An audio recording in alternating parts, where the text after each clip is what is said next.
Hey folks, welcome back to the Metal Mill 52 workshop. My name is Bill, this is my shop. We're working on an LBSC Tich locomotive. Here is the locomotive in its cool little stand. As you can see, I've reassembled the bumpers, painted, I've got everything all set to go there. The chassis is looking good, so it's time to work on a few more things to get it ready for running. The next thing and what we're covering this week is the making of the hand pump that goes inside the tank. So if you'll stay with me for this little bit of time, I'm trying to keep these videos a little bit shorter, but I'll cover making the pump here and a couple of important details you need to know about. And after this, we'll be working on getting ready, studying the boiler that I have, and getting ready to make fittings for it to advance the project. So thanks. If you have any questions, please ask. If you don't have any questions but you want to be enthusiastic, please give me a thumbs up, like, subscribe, all that kind of stuff. I am trying to grow the channel and I do appreciate it. So thanks everybody. I hope you have a great week. Take care now. Happy Independence Day, everybody. It's July 4th here in the U.S. and you'll hear fireworks going off in the background. I have ordered a microphone to try to improve the audio quality, but just wanted to touch on this before I turn. I just have to take off about 21 thou more on the end there, and I'll have this side of the pump casting even with the base. The base is 1 3/4 inches, which is what it's supposed to be. So I've machined off about 1/2 inch.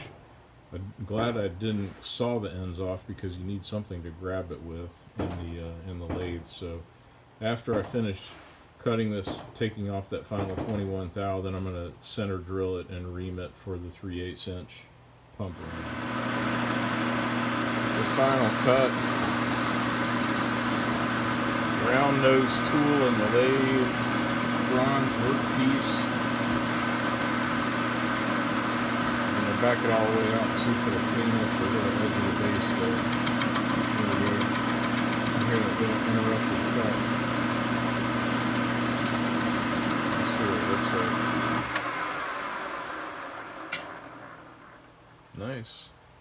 I'll clean up the rest of the base later. I don't need to turn that down. I don't want to risk my good hold in the 3-jaw there. On the setup here, I cut the other end off at 1 3/4 inches. I'm getting ready to mill it, but I thought while I had this set up, I'd go ahead and drill a number 50 drill here, 3/32 of an inch in from the back for the little pin that's going to hold everything in place to be soft soldered. Alright, just sticking with showing the setups here. I've milled the back end, so it's exactly 107, or this will actually be the front end, 175 thou long, or 1 3/4 inches long, gee whiz.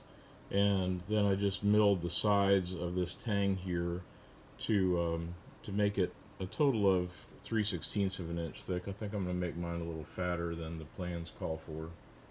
So just about done with the mill. I'll just need, well, I've got the setup here and hold it steady. I'll take my file and deburr the edge and clean this thing up a little bit. The only thing else that's got to get done to this is the pivot point getting drilled here. There's the O-ring groove and the pump ram. You can look up tables. Luckily my buddy Fred gave me a table for it. I'm using a very tiny 1/16 inch O-ring that's 3/8 inch OD basically, and a 1/4 inch inside.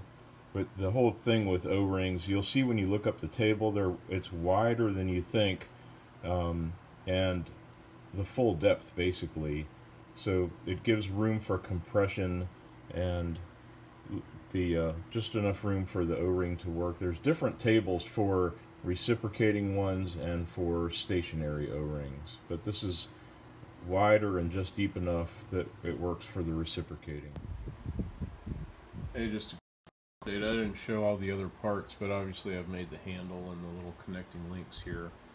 So now comes the fun part of making the piping fittings for the back, and I'll show a little more detail as I make it. I want to cover a couple of specific things with making the little hand pump that goes with the Tich. That is some specific details about the valve body, one of which is the book calls for using a D-bit for making a flat bottom hole. There's another way to do that, is to grind a flat bottom drill bit. So it's similar to sort of to an end mill, and I've covered this in previous videos, and there's several good ones on the web. But just to show you, I have this when I started making my own valves and fittings and stuff, I realized I was going to need these in different sizes.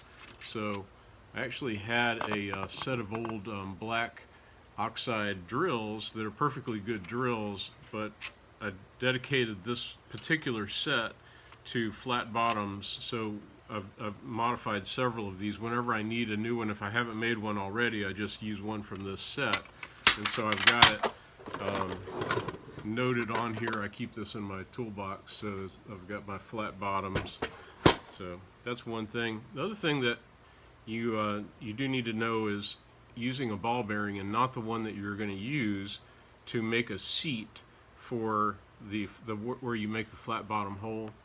When you just simply put the ball bearing in there, and then you have a metal rod and a hammer, and you just give it a good stout whack, and it makes a nice little seat for the ball to sit perfectly. The opposite side, however, you leave that with a cone-shaped entrance, and then you take a small, because it's such a small space, I ended up using a small screwdriver and a little hammer and nicking the space so that the ball wouldn't sit there, wouldn't seat. So it probably won't show up on there, but that's how I did. The other important factor is measuring the space, because it needs at least a 32nd of an inch lift space. So the way I do it, I put the ball in there, and then I take my digital calipers like this, turn them on, then set them on something flat and just set the 0. Pull it out so that the little tailstock, you see there's 5 thou slop in there. So I'll 0 it there, if you can see, and then I just place it like this, put it in the center, extend the rod down there, put it on top of the ball, and just push it down, and I read it. Look at that. It's exactly a 1/4 of an inch, or 1/4 of an inch and a half a thou. So it only needs a 32nd of an inch clearance. So you just subtract a 32nd of an inch, or 32 thou, from your 1/4 inch, and that'll be the maximum length of the threaded portion of the bolt that's going to go in the bottom there. I hope that makes sense. And it's making valves and stuff is really fun. I just wanted to say that. And what I'm going to do, my plan is to silver solder these together. Once I've made all the different parts and test fitted everything, then I'll silver solder these parts together and soft solder it into the body, similar to what LBSC talks about. I think that'd be nicer, because if I ever want to take this apart, I can melt the soft solder, the silver soldered parts will stay together, and that'll be like a little sub-assembly.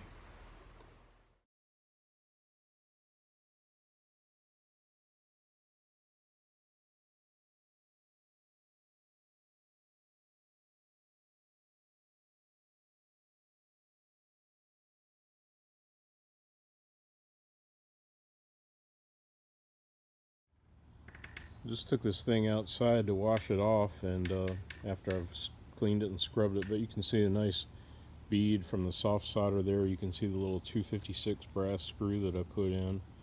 So I think we have a good unit. The soft soldering went very smoothly, just as I had hoped. So all the practice on household plumbing stuff paid off. So now we reassemble everything, and let's give it a test run. Okay, here's the completed pump. And trust me, it works good. Let me put my finger on, hold it down. If you can see the water squirting out of the outlet. So, and a minute ago I tried putting my finger on here, and you can definitely, you can feel the pressure.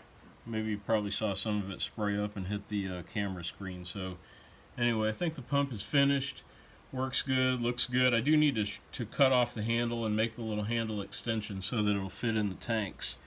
But thanks for being with me. I'll make this the last episode this week, and stay tuned, because it's going to get really interesting. We'll be diving into the boiler and the fittings and the regulator and so forth like that. So looking forward to moving the Tich project along. Thanks, everybody.